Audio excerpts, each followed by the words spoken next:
व्यापक जन समर्थन प्राप्त नहीं है। Cow belt, I don't know where ये काऊ बेल्ट है, काऊ बेल्ट का समर्थन है। जो काऊ बेल्ट जिससे कहा जाता है उसको इस तरह से सदन में उल्लेखित करना। किस क्षेत्र की आप बात कर रहे हैं? हरियाणा में हम हरियाणा में जीते, हमने कर्नाटक में समर्थन प्राप्त किया है। और ये ठीक है कि केरल में और तमिलनाडु में हम उतने शक्तिशाली नहीं है, मगर हमारा संगठन है। पश्चिम बंगाल में भी हमें 10% से थोड़ा कम वोट मिला हुआ है। अगर आप वोट की बात करते हैं तो फिर 10% वोट की बात करिए। इस सदन में एक व्यक्ति की पार्टियां, एक व्यक्ति की पार्टी, और वो हमारे खिलाफ जमघट करके और हमें हटाने का प्रयास कर रहे हैं। उन्हें प्रयास करने का पूरा अधिकार है, मगर है वो एक व्यक्ति की पार्टी। एकला चलो रे, और चलो एकला अपने चुनाव क्षेत्र से और दिल्ली में आकर हो जाओ इकट्ठे रे। किस लिए इकट्ठे हो जाओ? देश के भले के लिए। स्वागत है, हम भी अपने ढंग से देश की सेवा कर रहे हैं। और अगर हम देशभक्त न होते और अगर हम निस्वार्थ भाव से राजनीति में अपना स्थान बनाने का प्रयास न करते, और हमारे इन प्रयासों के पीछे 40 साल की साधना है। ये कोई आकस्मिक जनादेश नहीं है, कोई चमत्कार नहीं हुआ है। हमने मेहनत की, हम लोगों में गए, हमने संघर्ष किया है। पार्टी 365 दिन चलने वाली पार्टी है।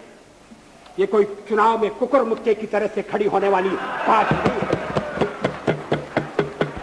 और आज हमें अकारण कटघरे में खड़ा किया जा रहा है क्योंकि हम थोड़ी ज्यादा सीटें नहीं ले सके। हम मानते हैं हमारी कमजोरी है, हमें बहुमत मिलना चाहिए। राष्ट्रपति ने हमें अवसर दिया, हमने उसका लाभ उठाने की कोशिश की है, हमें सफलता नहीं मिली, वो अलग बात है। लेकिन हम फिर भी सदन में सबसे बड़े विरोधी दल के रूप में बैठेंगे और आपको हमारा सहयोग लेकर सदन चलाना पड़ेगा, इस बात को मत भूलिए। मगर सदन चलाने में और ठीक तरह से चलाने में हम आपको पूरा सहयोग देंगे, ये आपको आश्वासन देना चाहते हैं। मगर सरकार आप कैसी बनाएंगे, वो सरकार किस कार्यक्रम पर बनेगी, वो सरकार कैसी चलेगी, मैं नहीं जानता। लेकिन जहां तक दलितों का सवाल है, शेड्यूल कास्ट के टोटल मेंबर्स हैं 77 और उनमें से 29 मेंबर्स बीजेपी के चुने गए।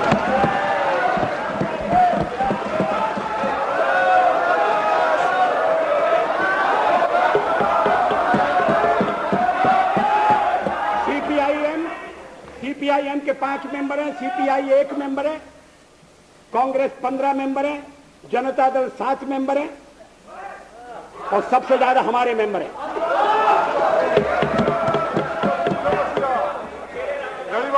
और एसटीसी में भी, शेड्यूल ट्राइब्स में भी total number of seat is 41, BJP 11। हमारा जनाधार नहीं है, हमें लोगों का व्यापक समर्थन प्राप्त नहीं है। अगर आप हमें छोड़कर सत्ता बनाना चाहते हैं और आप समझते हैं कि वो सरकार टिकाऊ होगी, मुझे तो उसके टिकने के लक्षण नहीं दिखाई देते। वो पहले तो उसका जन्म लेना कठिन है, जन्म लेने के बाद जीवित रहना कठिन है। और ये सरकार अंतर विरोधों में घिरी हुई देश का कितना लाभ कर सकेगी, ये एक प्रश्नवाचक चिन्ह है।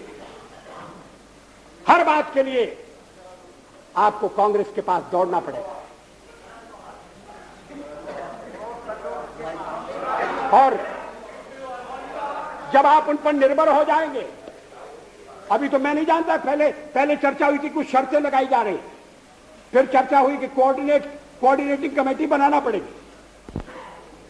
फ्लोर पर भी हम लोग कोऑर्डिनेशन करते हैं, उसके बिना तो सदन नहीं चलता है।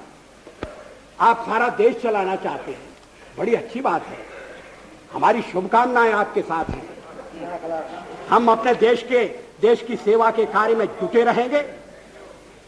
हम संख्या बल के सामने सर झुकाते हैं और आपको विश्वास दिलाते हैं कि जो कार्य हमने अपने हाथ में लिया है वो जब तक राष्ट्रीय उद्देश्य पूरा नहीं कर लेंगे तब तक विश्राम से नहीं बैठेंगे, तब तक आराम से नहीं बैठेंगे। अध्यक्ष महोदय, मैं अपना त्यागपत्र राष्ट्रपति महोदय को देने जा रहा हूं।